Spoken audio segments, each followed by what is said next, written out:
कल्पना कीजिए, आपके चारों ओर अंधेरा है, बाहर युद्ध का शोर गूंज रहा है, और आप अपने घर के बाहर कदम रखते ही पकड़े जा सकते हैं, यहाँ तक कि मारे भी जा सकते हैं। खिड़की से झांकती रोशनी भी आपकी दुश्मन बन सकती है।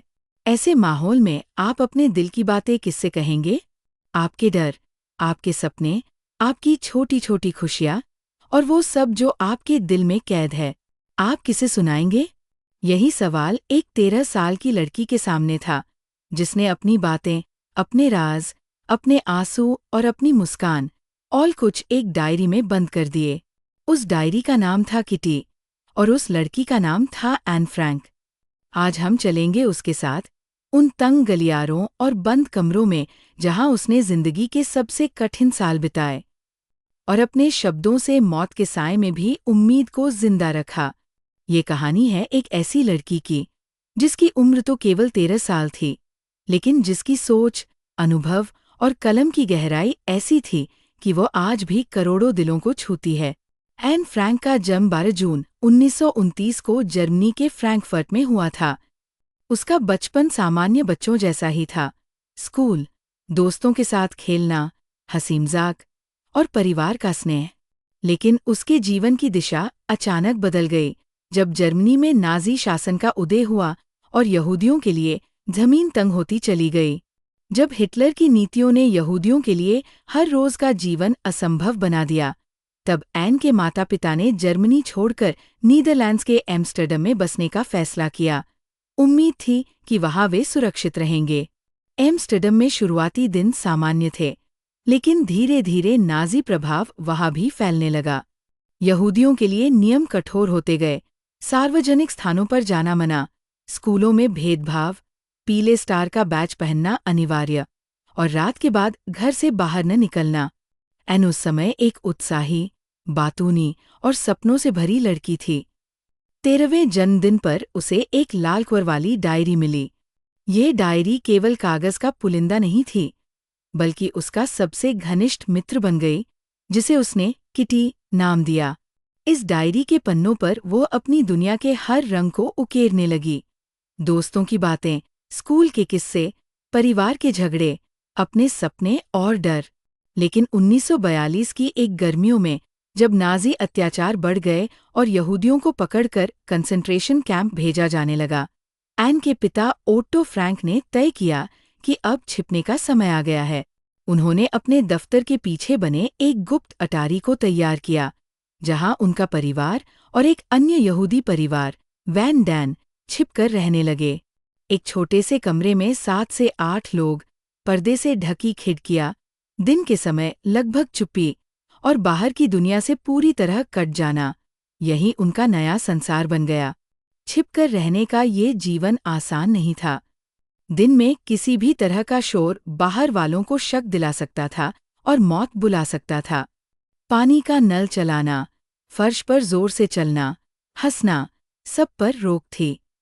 बाहर बमबारी की आवाजें और सैनिकों के मार्च करने की आहट आती थी। अंदर तंग जगह, तनाव और लगातार डर का माहौल था।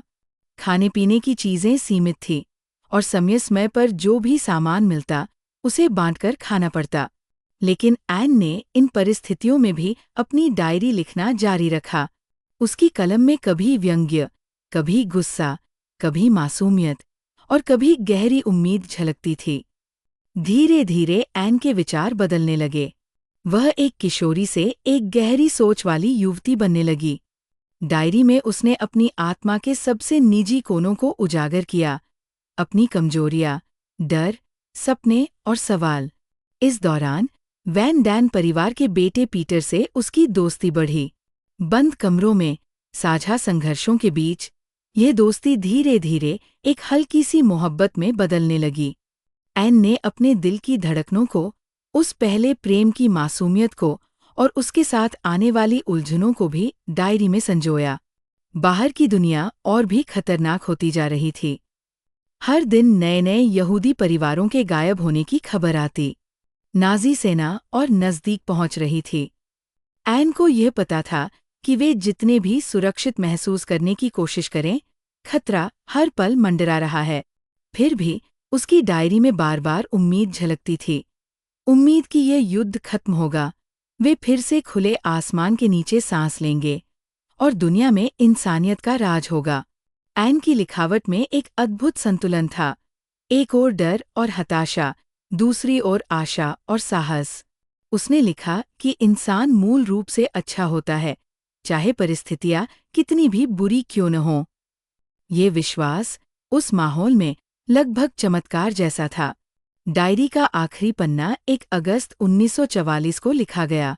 इसके कुछ ही दिनों बाद किसी ने उनके छिपने की जगह का पता नाज़ियों को दे दिया। ऐन, उसका परिवार और बाकी सभी गिरफ्तार कर लिए गए। उन्हें अलग अलग कंसंट्रेशन कैंप भेजा गया। ऐन और उसकी बहन मार्गोट को बर्गन बेल्सेन कैंप भेजा गया, जहां 1945 की शुरुआत में टाइफस ने दोनों की जान ले ली।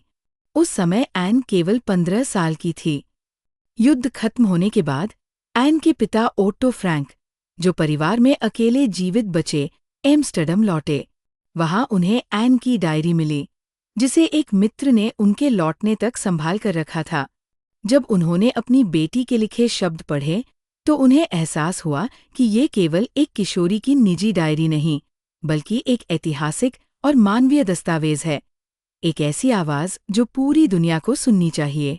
उन्होंने इसे प्रकाशित करने का निर्णय लिया। आज ऐन फ्रैंक की डायरी 70 से अधिक भाषाओं में अनुदित हो चुकी है और यह इतिहास की सबसे अधिक पढ़ी जाने वाली किताबों में से एक है। ये केवल एक लड़की की कहानी नहीं है, बल्कि ये इंसानियत, साहस और उम्मीद की गवाही है। यह हमें याद दिलाती है कि सबसे अंधेरे समय में भी इंसान का दिल सपने देख सकता है और सबसे तंग जगह में भी उसकी आत्मा खुली रह सकती है। ऐन की कलम से निकले शब्द समय और स्थान की सीमाओं को पार कर जाते हैं और हर पाठक के दिल में एक सवाल छोड़ जाते हैं। अगर वह परिस्थितियों में भी उम्मीद रख सकती थी, तो हम क्यों नहीं? ऐन फ्रैंक अब हमारे बीच नहीं है, लेकिन उसकी आवाज़, उसकी हंसी, उसका डर और उसकी उम्मीद आज भी इन पन्नों में जिंदा है। उसने लिखा था, मैं अब भी मानती हूं कि लोग दिल से अच्छे होते हैं। सोचिए, एक लड़की जो युद्ध, भूख और मौत के बीच जी रही थी, फिर भी इंसानियत पर विश्वास रखती थी। हम में से कितने लोग आरामदायक जिंदगी में रहते हुए भी यह कह पाते हैं? उसकी डायरी हमें सिर्फ इतिहास नहीं सुनाती, बल्कि आईना दिखाती है, हमारी सोच, हमारे डर और हमारी ताकत का। जब भी आपको लगे कि जिंदगी ने आपको घेर लिया है, ऐन की कहानी याद करिए। शायद तब आपको भी एहसास होगा कि सबसे अंधेरे समय में भी एक छोटी सी लौ काफी होती है पूरी दुनिया को रोशन करने के लिए। लाइक, शेयर और सब्सक्राइब जरूर करें। मिलते हैं अगली वीडियो में एक और किताब के साथ।